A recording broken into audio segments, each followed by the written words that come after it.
కేటీఆర్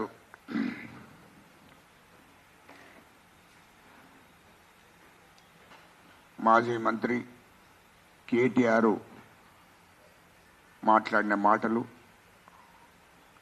మా ముఖ్యమంత్రి రేవంత్ రెడ్డి గారిని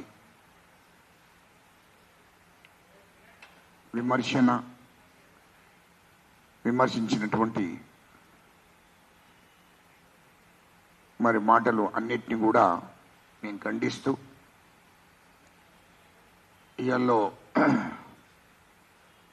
మా ముఖ్యమంత్రి రేవంత్ రెడ్డి గారిని నాలుకే ఘోషిస్తా చాతకాకపోతే దిగిపో అనే మాటలను మొదలు కేటీఆర్ నువ్వు మతిస్థిమితం లేకుండా మాట్లాడుతున్నావు. ఎవరిని నాలుగే కోస్తారో రాబోయే రోజులు చెప్తాయి. మాట్లాడే ముందు తెలంగాణ ప్రజలందరూ కూడా చూస్తున్నారు. తెలంగాణ రాష్ట్ర ప్రజలందరూ చూస్తున్నారు. ఒక దిక్కు నాలుకే ఓసేసుడు కాదు కేటీఆర్, నీ రాష్ట్రం నుంచి తరిమే రోజులు దగ్గర పడ్డాయి. అది గుర్తుపెట్టుకో. ఈ రాష్ట్రం ఉన్నటువంటి ఎస్సీలు, ఎస్టీలు, బీసీలు, మైనార్టీలు 90% ఉన్నటువంటి ప్రజలందరూ కూడా కేటీఆర్ నిన్ను నీ అయ్యను తన్ని ఈ రాష్ట్రం నుంచి తరిమేసే రోజులు దగ్గర పడుతున్నాయి. గుర్తుపెట్టుకోమని చెప్తున్నాం. ఎందుకంటే కేటీఆర్ అంటోడు మతిస్థిమితం లేకుండా మాట్లాడుతున్నాడు. ఎందుకో మతిస్థిమితం లేకుండా మాట్లాడుతుందంటే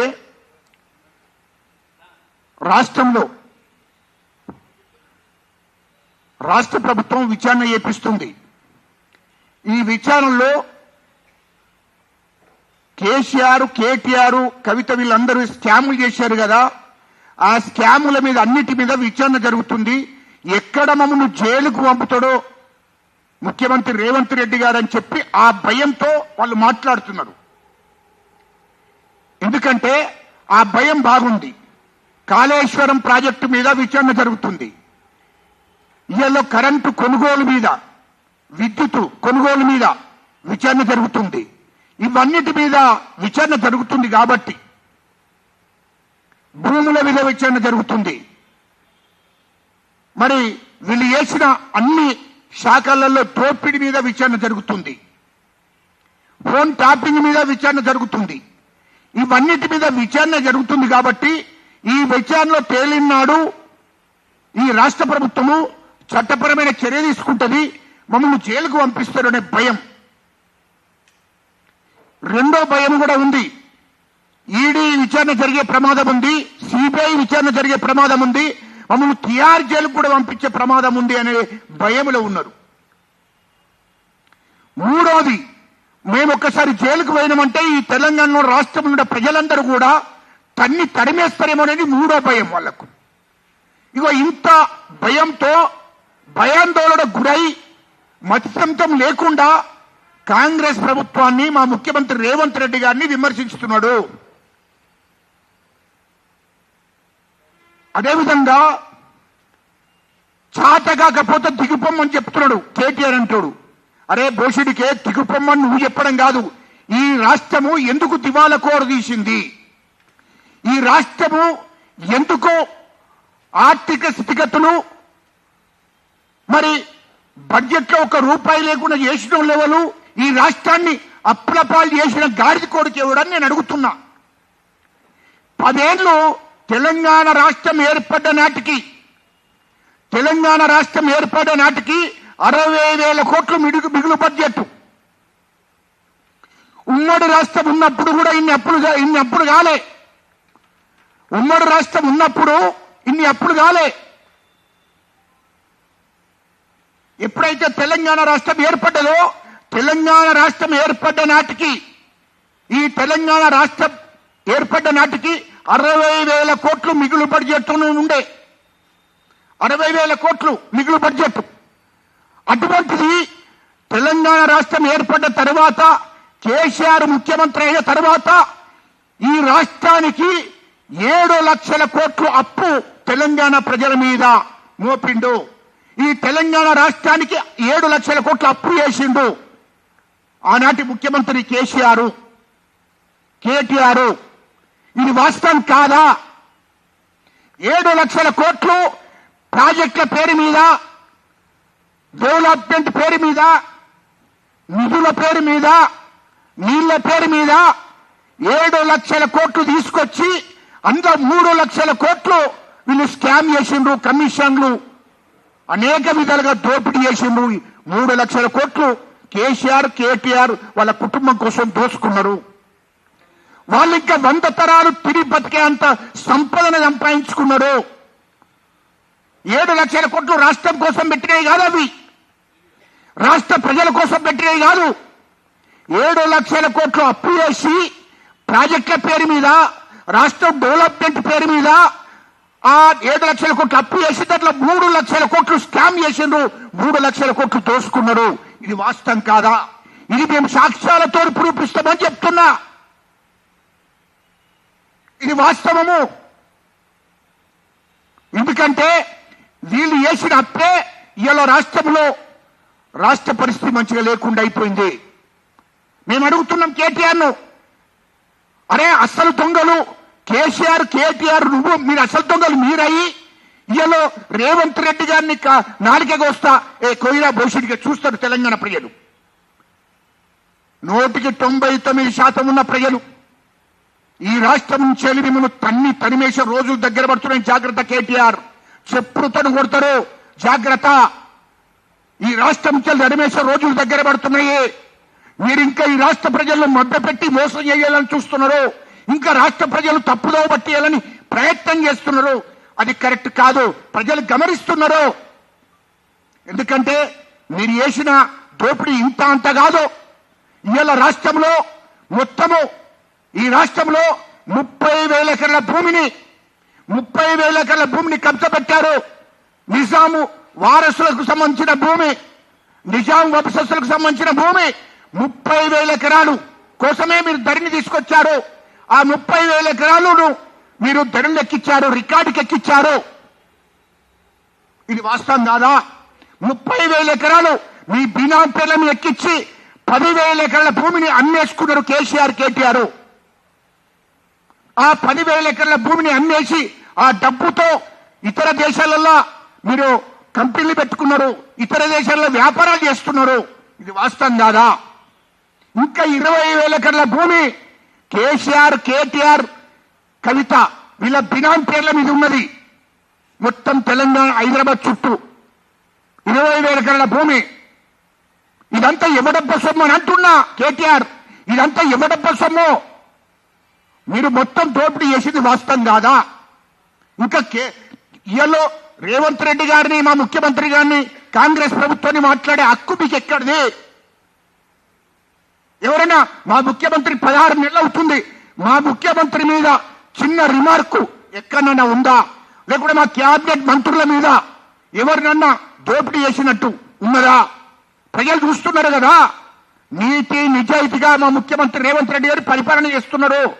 ఈ రాష్ట్ర సంపదను ఎట్లా సృష్టించాలి, ఈ రాష్ట్రంలో ఉన్న ఆర్థిక పరిస్థితులు మంచిగా లేవు, ఆర్థిక పరిస్థితులను చక్కదిద్దాలి అని చెప్పి ఆలోచనతో 24 గంటలు మా ముఖ్యమంత్రి రేవంత్ రెడ్డి గారు, మా రాష్ట్ర క్యాబినెట్ మంత్రులంతా పనిచేస్తున్నారు. ఈ స్కీములన్నీ అమలు చేయాలని లక్ష్యంతో పనిచేస్తున్నారు. ఉద్యోగ సంఘాలకు ఇచ్చే డబ్బులు ఇవ్వాలని పనిచేస్తున్నారు.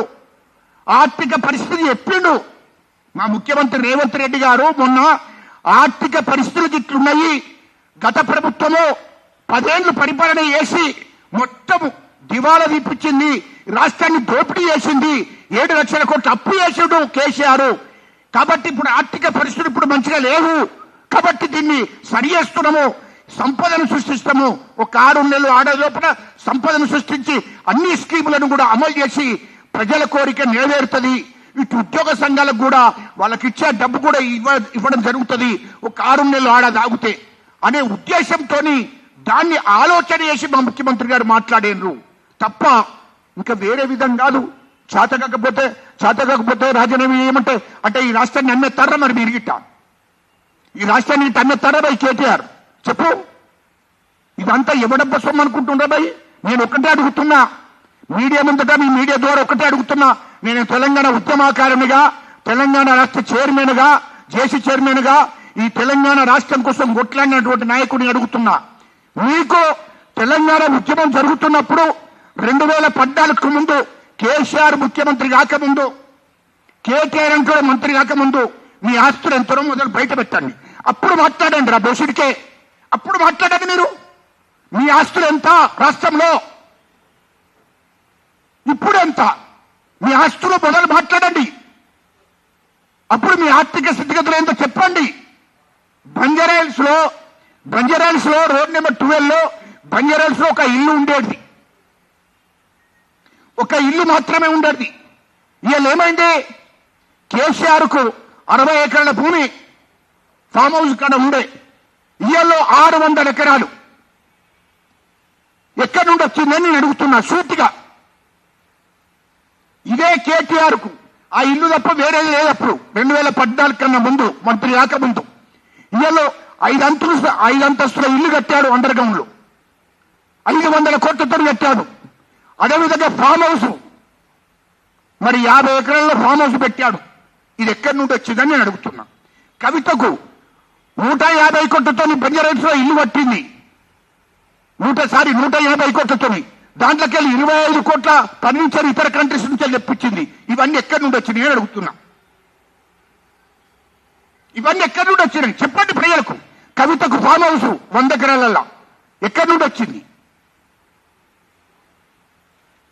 ఇవన్నీ ఎక్కడి అంటున్నా రెండోది ఇవే కాదు దుబాయ్ లో 3 ప్లాట్లు కొన్నది కవిత దుబాయ్ లో 3 ఇల్లు కొన్నది 180 కోట్ల ఒక ఇల్లు ప్లాట్ అంటే 500 కోట్లతో 3 ప్లాట్లు తీసుకున్నది దుబాయ్ లో వీవీఐపీ ఏరియా అది రాజులు ఉండే ప్రాంతం మరి అక్కడ 3 ఇల్లు తీసుకున్నది ఇది వాస్తవం కాదా మరి లండన్ లో ఇల్లు తీసుకున్నది కేటీఆర్ లండన్ లో ఇల్లు తీసుకున్నాడు అమెరికాలో ఇల్లు కొన్నాడు ఇవన్నీ ఎక్కడి నుండి వచ్చి నేను అడుగుతున్నా మూడోది దుబాయ్ లో కవిత ఇటు కేటీఆర్ ఇటు కవిత 25,000 కోట్లతో పెట్టుబడి పెట్టింది ఎక్కడి నుండి వచ్చాయి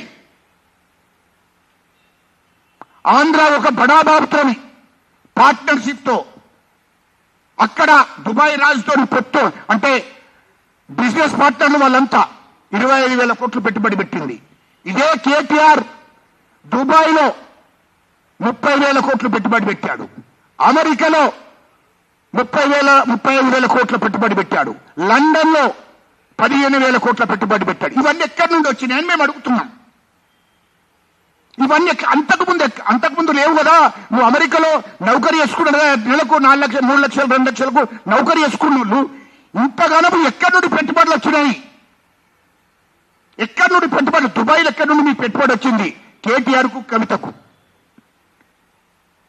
ఆ లండన్ లో ఎట్లా పెట్టుబడి వచ్చింది అమెరికాలో ఎట్లా ఇవన్నీ ఎక్కడి నుండి వచ్చాయి అది ఎంత తెలంగాణ ప్రజలకు చెప్పండి ఎక్కడి నుండి తీసుకొచ్చారు ఈ డబ్బంతా ఇంత డబ్బు ఎక్కడి నుండి వచ్చింది మీకు ఇది వాస్తవం కాదా చెప్పండి ఇది వాస్తవం కాకపోతే మీరు నా మీద కేసు పెట్టండి నీకు దమ్ముంటే నేను కేటీఆర్ని ఒకటే అడుగుతున్నా అరే నేను ఇట్టని మీద తప్పుడు ఆరోపణలు చేస్తే నా మీద కేసు పెట్టు నేను చెప్తున్నా కదా నా మీద తప్పుడు ఆరోపణ చేస్తున్నానని చెప్పి నువ్వు నిజంగా మీకు లండన్ లో ఆస్తులు లేకపోతే దుబాయ్ లో ఆస్తులు లేకపోతే అమెరికా ఆస్తులు లేకపోతే ఒకసారి మా మీద విచారణ చేసి నన్నే రిమాండ్ పంపి నా మీద కేసు పెట్టు అంటున్నా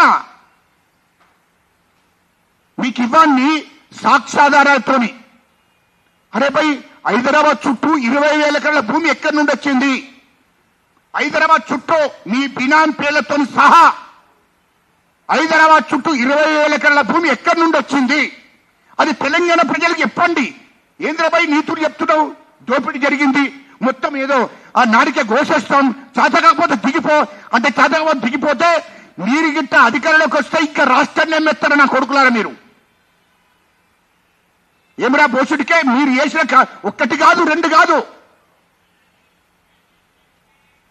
తర్వాత మీ సామాజిక వర్గం, మీరు నమ్ముకున్నటువంటి మీ సామాజిక వర్గాన్ని ఇంకా 100 ఏళ్లు సంపద సంపాదించుకున్నట్టు ఆస్తులు దోసుకున్నారు. ఇసుక కోరీలు, గ్రాండేట్ మొత్తం ఏ ఒక్కడు పోనీయాల రాష్ట్రంలో, ఒక్కడు కూడా పోనీయాలే. మిషన్ భగరతని అన్ని రకాలుగా ఎక్కడ పోనిచ్చిన భయ్?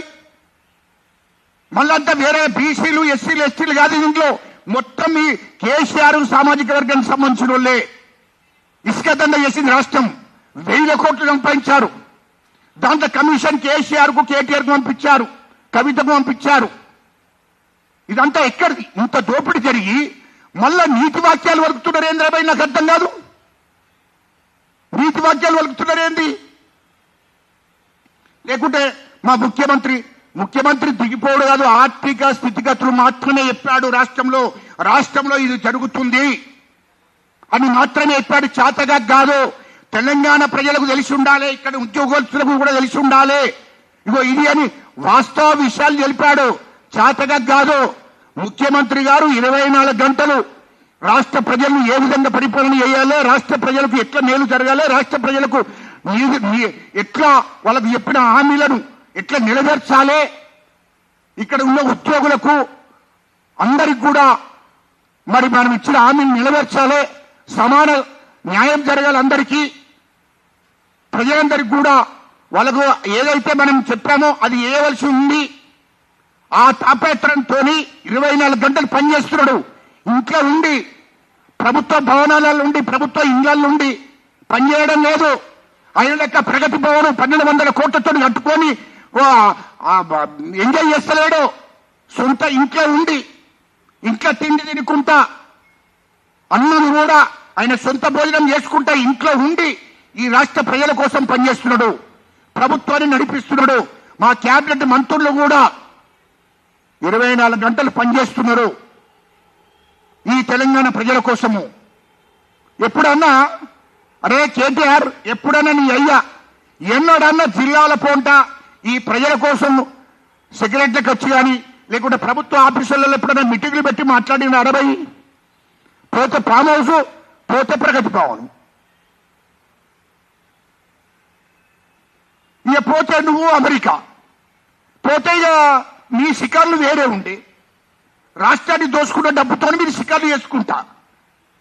రాష్ట్ర బడ్జెట్ లో ఉన్న నిధులన్నీ ఎంత దుర్వినియోగం చేసిందంటే ఇవాళ పంజాబ్ లో, ఈ రాష్ట్ర ప్రజల్లో చేసి పంజాబ్ లో ఉన్నటువంటి వాళ్లకు, ఆడవాళ్ళ వేరే రాష్ట్రంలో ఉన్నటువంటి వాళ్లకు ఎవరు అత్త సొమ్ము అల్లుడు దానం చేసిందట. అవి అట్లా చేసి నువ్వు కేసీఆర్ అత్త సొమ్మును అల్లుడు దానం చేస్తాడట. ఎందుకంటే వీడు కష్టపడి సంపాదిస్తే మంచుకుంటుండే కదా. కేసీఆర్, కేటీఆర్, ఆ కవిత వీళ్ళు కష్టపడి సంపాదించిన చెమట అయితే మంచుకుండు. ఈ తెలంగాణ ప్రజల సొమ్ము కదా, ఇష్టం వచ్చినట్టు కట్ చేశారు. 7 లక్షల కోట్లు అప్పు చేశారు. ఈ రాష్ట్రం దోపిడీకి గురైంది. దీని గురించి ఎందుకు మాట్లాడడం లేదు కేటీఆర్ అంటున్నా. ఈ రాష్ట్రంలో రాష్ట్రం ఇచ్చేటప్పుడు, రాష్ట్రం ఏర్పాటు జరిగినప్పుడు 60,000 కోట్లు మిగులు బడ్జెట్ ఉండే కదా. మరి మీరు దిగిపోయేటప్పుడు కేటీఆర్ దీనికి సమాధానం చెప్పు. మీరు దిగిపోయే వరకు 2023లో మీరు దిగిపోయే వరకు ఎంత బడ్జెట్, మిగులు బడ్జెట్ తోని వెళ్ళిపోయినో చెప్పండి. మీరు దానికి జవాబు చెప్పు. ఎంత మిగులు బడ్జెట్ పెట్టి మీరు వెళ్ళిపోయిండ్రు? ఏం చేశారు? రూపాయి లేదు, మిగులు లేదు. 7 లక్షల కోట్ల అప్పు నేను చూసే వరకు, రికార్డు మొత్తం చూసే వరకు ఏముంది? 7 లక్షల కోట్ల అప్పు మాత్రం ఉన్నది. తెల్లారి రూపాయి ఇద్దామంటే లేదు. మరి ఏమైంది? 60,000 కోట్లు మిగులు బడ్జెట్ ఉంటే, తెలంగాణ ఏర్పడినాటికి 60,000 మిగులు బడ్జెట్ ఉంటే కనీసం 20,000 కోట్ల మిగులు లేదు అన్న. 7 లక్షల కోట్లు అప్పు చేసి అప్పు రాసిపోయిండ్రు. అట్లా ఏమైంది? రాష్ట్రం మొత్తం దోపిడీ జరిగిపోయింది. నిజంగానే మీ ప్రభుత్వం పోయేటప్పుడు, టీఆర్ఎస్ ప్రభుత్వం దిగిపోయేటప్పుడు ఇగో ఈ 30,000 కోట్లు ఉండేనయ్యా, 1,00,000 కోట్లు ఉండే, అవి ఏం చేసిరని అడిగే పరిస్థితి కూడా కాదు కదా. రూపాయి లేదు మీరు దిగిపోయే వరకు. మొత్తం అంటే భూస్థాపితం చేసి వెళ్ళిపోయారు మీరు. మొత్తం రాష్ట్రం మొత్తం సర్వనాశనం చేసిండ్రు. మరి ఓకే, నువ్వు అంటున్నావు కదా, నీకు చేతనైంది రూపాయలు ఆనాడు దళిత బంధు ఇస్తానంటారు కదా, 10 ఏళ్ళు మీరే చెప్పారు కదా దళిత బంధు ఇస్తుందని చెప్పారు కదా. మరి దళిత బంధు ఎందుకు ఇవ్వలేదు? ఒక హుజరాబాద్ తప్ప రాష్ట్రం మొత్తం ఎందుకు ఇవ్వలేకపోయినరు? బీసీ బంధు అన్నారు, అది బీసీలు అడగలేదు కదా, మీరు బీసీ బంధు అని పెట్టింది కదా. మరి బీసీలందరికీ బీసీ బంధులు ఎందుకు సంపూర్ణంగా అమలు చేయలేకపోయిన మీరు? మరి నిరుతుల వృత్తి ఇస్తారన్నారు కదా, నిరుతుల వృత్తి ఎందుకు ఇవ్వలేకపోయినరు? దీనికి ఏమో చెప్పండి. మీరు ఇచ్చిన హామీలే కదా ఇవన్నీ. దళితులకు ప్రతి దళిత కుటుంబానికి నిరుపేద కుటుంబానికి 3 ఎకరాల భూమి ఇస్తానన్నారు కదా, అది ఇవ్వకుండా 30,000 ఎకరాల భూమి మీరు బినామీల పేర్ల మీద చేసుకున్నారు కదా, మీరే దోపిడీ చేశారు కదా. తెలంగాణ రాష్ట్రం ఏర్పడిన తర్వాత నిరుపేద దళితునికి 3 ఎకరాల భూమి ఇస్తానని చెప్పిండ్రు. ప్రతి నిరుపేద దళితునికి ఇచ్చే బదులు మీ కుటుంబం ముగ్గురే 30,000 ఎకరాల భూమి మీరే మీ బినామీ పేర్ల మీద చేయించుకున్నారు కదా. మరి ఏది ఎక్కడిచ్చిండ్రు? ఇవన్నీ మీరు హామీలు ఇచ్చినాయనరా? మరి మీరే ఇవన్నీ హామీలు ఇచ్చారు, స్కీములు పెట్టారు, ఎందుకు అవన్నీ అమలు చేయలేకపోయినారు? అంటే మీరు ఏదైతే దోపిడీ చేస్తుందో, ఏదైతే స్కీములలో స్కాములు చేయబడుతుందో గవిట్నే స్కీములు పెట్టారు, స్కాములు చేశారు. పేద ప్రజలకు ఉపయోగపడే పని ఒక్కటి కూడా చేయలే. 10 ఏళ్ళండి రేషన్ కార్డు ఇవ్వలేదు పేద ప్రజలకు. 10 ఏళ్ళు రేషన్ కార్డు ఇవ్వలే. 10 ఏళ్ళు రేషన్ బియ్యం ఇవ్వలే పేదవాళ్లకు. రేషన్ కార్డు మీద నూనె, ఉప్పు, పప్పులు, చింతపండు మరి ఇవన్నీ వచ్చేవి. కానీ పేద ప్రజలకు 10 ఏళ్ళు ఇవ్వలేకపోయినరు. ఏమైంది మరి? అందుకోసమే మీడియాలో ఇక్కడ మొత్తం డబ్బులన్నీ దుర్వినియోగం చేశారు. ఇక్కడ కార్ రేసులను పెట్టారు, దాంట్లో దోపిడీ. ఎన్నోసార్లు మీకు చెప్పాను, ఇవన్నీ దోపిడీ చేసి ఇవన్నిటి మీద విచారణ జరుగుతుందని భయపడి మమ్మల్ని జైలుకు పంపుతారనే భయంతో ఇష్టం వచ్చినట్టు మత్స్యంతం లేకుండా మాట్లాడుతున్నారు. ఇది కరెక్ట్ కాదు. ఇది తెలంగాణ ప్రజలందరూ కూడా గమనిస్తున్నారు. ఖచ్చితంగా రాష్ట్ర ప్రభుత్వం విచారణ చేస్తుంది. ఖచ్చితంగా మొదటి స్టెప్ లో మీరు చెర్లపల్లెకి పోతారు, 2వ స్టెప్ లో తిహార్ పోతాడు, 3వ స్టెప్ లో రాష్ట్ర ప్రజలు మేము తరిమేసే రోజులు దగ్గరికి వస్తున్నాయి. అది గుర్తుపెట్టుకోమని చెప్తున్నా ఈ సందర్భంగా.